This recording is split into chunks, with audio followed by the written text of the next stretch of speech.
Gerald, more of Sam Houston State being really good, or more of Richmond not being so good on defense last week? Sam Houston was really good. Their receivers, I feel as if we were in very good positions to defend the ball.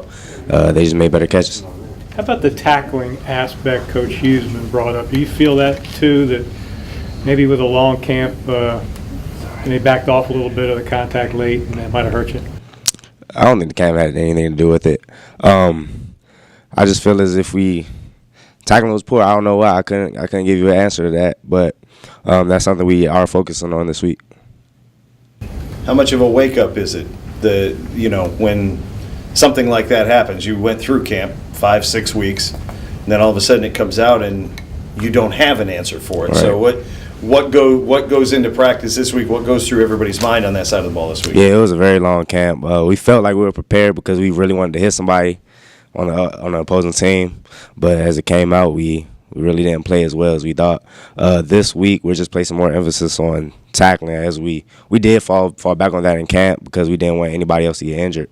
But tackling is definitely something we're focusing on this week, and it's something we will do better in the next coming up games. Hey, as long as you've got the microphone, could you speak to Conacher's absence and how that affects 4 or 5 guys in the back? Yeah, Conacher, he's a veteran player, a fifth-year senior, starter last year. I told my defensive coordinator that I felt real comfortable playing with him. Like he communicates the best out of anybody I played with. With his absence, it's gonna be pretty hard. But we have people that's up for the challenge. Dejan, is there competition in the receiving corps to be the next Brian Brown, the go-to guy, to throw it up to this guy, and he's gonna come down with it, guy? Yeah, a lot of us are in there trying to make plays.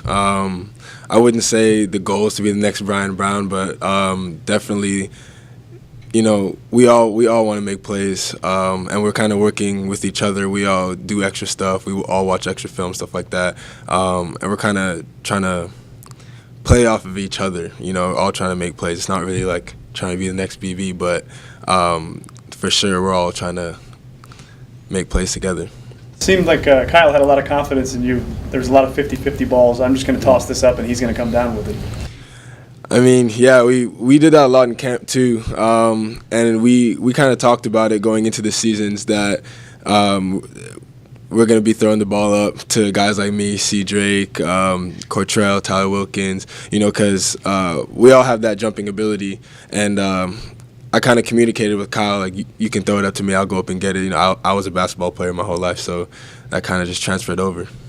I know the end result was a loss, but does the offense feel somewhat good about what you were able to do the first time out with all the yardage and all the points that you put up? I think we're confident. We feel good about how we played, but there's always room for improvement. We're never satisfied. There's a lot of things we left out there on the field, and so we're kind of focusing on that. What can we do better as receivers, blocking-wise, just going up and getting the ball, just to capitalize on every opportunity that we have, because we did leave a lot out there. So as good as we might have played, everyone's talking about how we played. To us, there's a long way to go. I know you saw him through camp, but to have Kyle back there after his injury, it might have been even a little bit of, I don't know. How's it going to be when he comes out? It's his first game after a big injury. That had to be very reassuring to see him not only out there, but doing what he can do. Yeah, he didn't really miss a step. He came back the same guy, if not better. And we saw that from the first drive. Like, he was just doing what he's always been doing. And so seeing that just let me know that, okay, like he's still confident. He hasn't missed a step or anything like that. So good.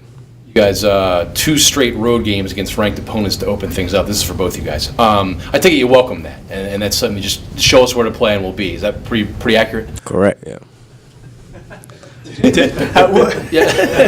Great answer. Can you elaborate on that? Yeah, right. You're going to get a yes or no. Yeah. Sean, you've been on the cusp the last 2 years of kind of breaking out a little bit, and the Brian Browns have kind of stood in your way. How have you approached this year knowing you should get more playing time if you do what you're capable of? I think the biggest key for me was just to never stop preparing.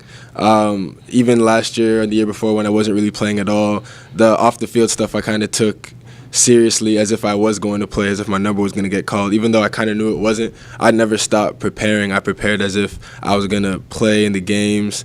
Working out in the summer, in the winter, I took that very seriously. I would always go out there and do extra stuff with guys who were doing extra stuff. Like David Jones was here over the summer. I was working out with him a lot. Me and Tyler would always go out there and do stuff in the morning, watch film, stuff like that. So I just never stopped preparing, and that preparation met the opportunity, and I feel like I am trying my best at least to take advantage of it.